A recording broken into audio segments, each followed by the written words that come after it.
So we're going to start by putting some decals onto our surfaces before their final coat of paint. So just talk about the preparation of all the different pieces. Everything's been stripped down to bare metal. We start with self-etching primer, and then after the primer is dried for about 2 days, we start putting on color. And it's easy enough finding original colors for the vintage outboards. Problem is that for the most part, you're limited to using solvent-based paints in a spray can. So unless you've got your own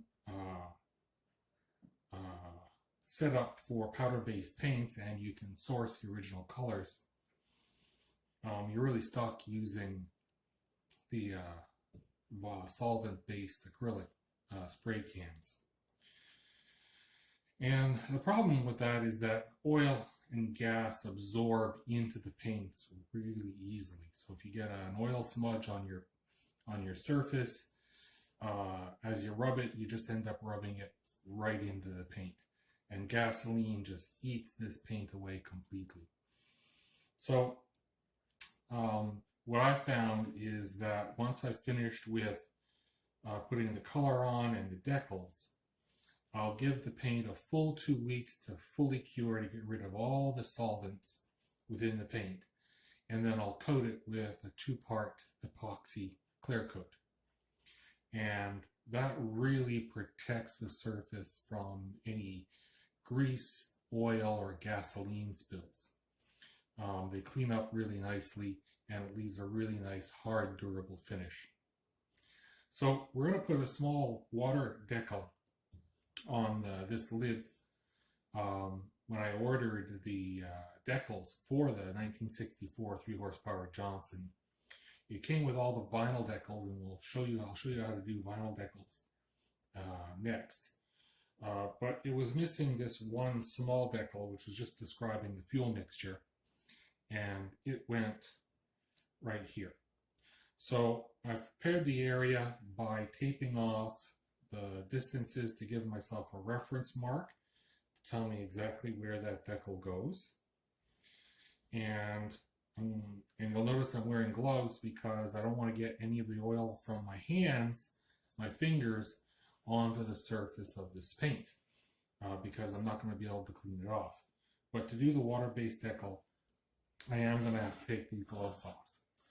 So I'm just going to position this where I think I'm going to need it, take the gloves off, and we'll talk a little bit about preparing a water decal. Now, what I've done is just using some graphic design features in Microsoft Word, I'm able to create a variety of decals and then print them out onto clear transfer paper using an inkjet printer.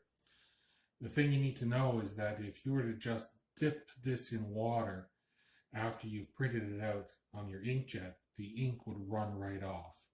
So what you need to do is fix the ink onto the paper. You can do that by spraying it with a clear coat lacquer, or in this case I've used a clear coat enamel.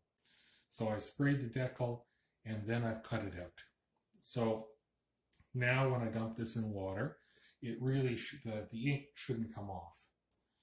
So first I'm going to prepare my surface by wetting it a bit. And then I'm going to put the decal in water. I'll leave it there for a minute. My ink is holding nicely. So it's starting to transfer. So I'll transfer it off the paper a little bit.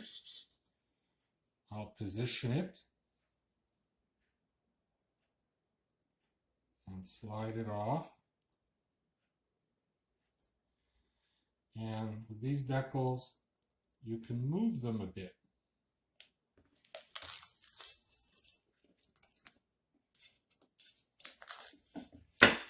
When you're happy,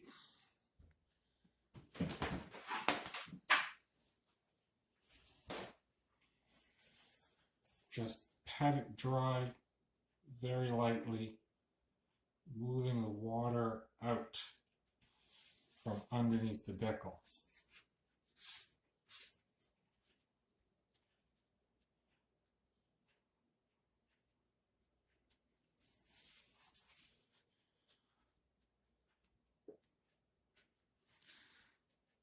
There we go.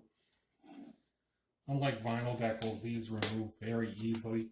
If I really messed it up, wrinkled it, or tore it, this comes off really easily, and I can start over again.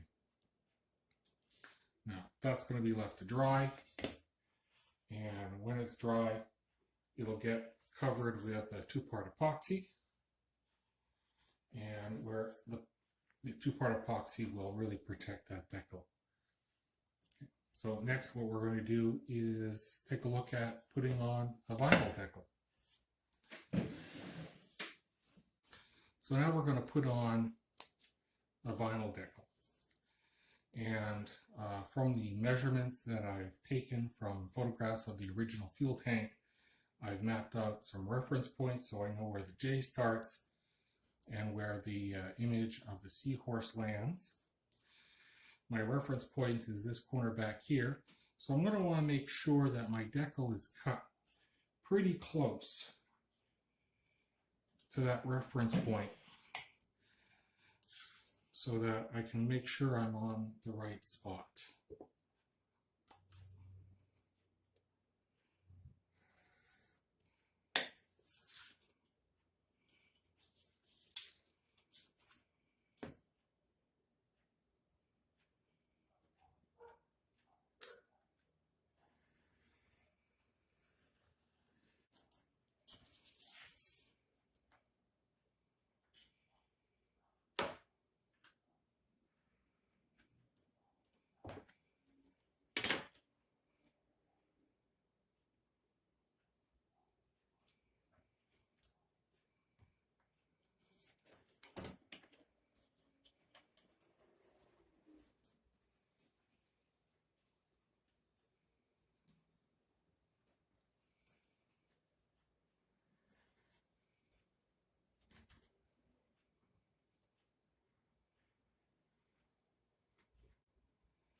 Okay.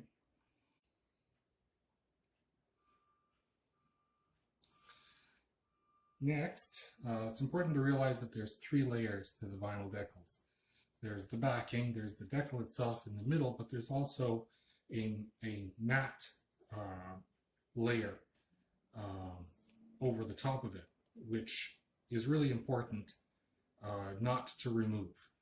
Once you've applied the decal and squeegeed all the liquid out, then we remove the top layer, revealing the decal itself. You'll notice there's a lot of vinyl decals like this. All of these are in fact separate decals. All these letters are separate. The image is separate. It's not one complete decal. So the backing and the matte surface hold it all together in place.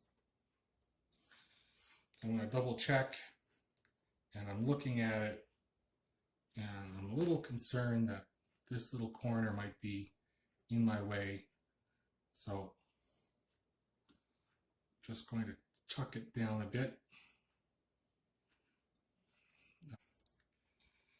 So first step is to secure the decal in place. And for that, use a piece of tape. That's going to hold it in place right there.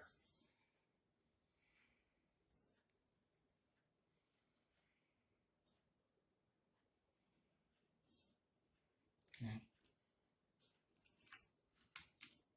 Now, I have a solution, which is basically water and something that's very similar to dish soap. And I moisten the surface. The only thing this does is that it allows the decal to be peeled off in case you've made a mistake. It's still not easy to peel off, but it will peel off.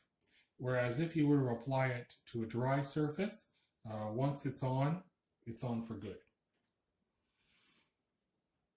I'm going to take part of the backing off, not all of it, just a small section.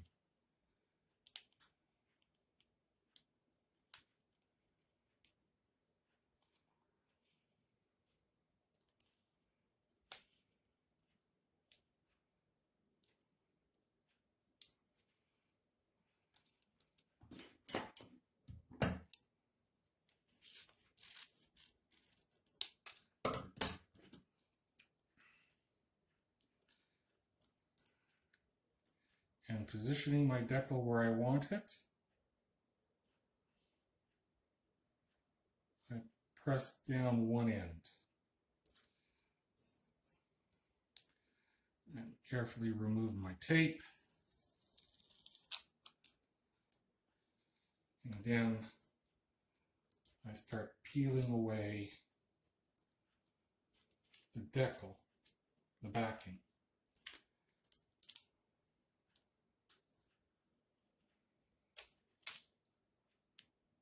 And following my reference lines, I apply my decal. See, I think I've made a bit of an error. Peels off.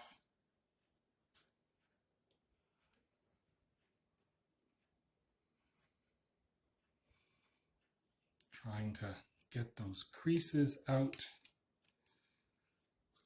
Take away my tape. And get my squeegee out. And working inwards, I start squeegeeing outwards. The crinkles around the curves are always a little difficult. It's a matter of working them out. And if you do end up with a bubble, the best thing to do is to take a pin, poke it, and push the air out.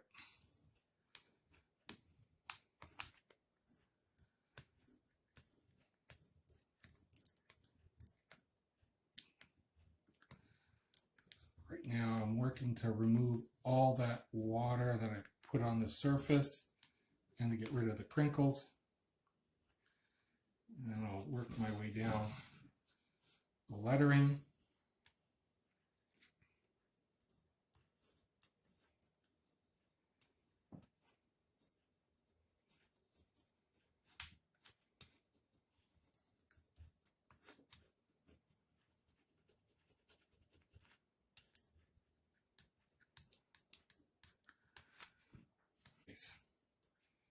Now we start peeling away the top layer, making sure we're not peeling the decal with it.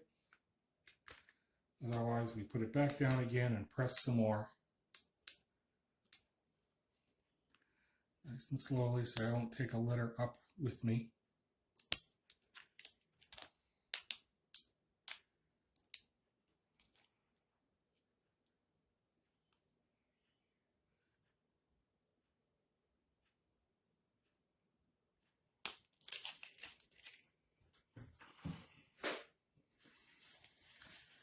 Just gonna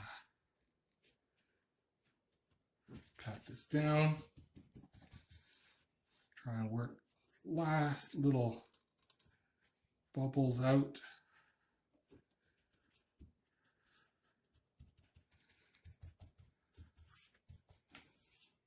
And that's a vinyl sticker.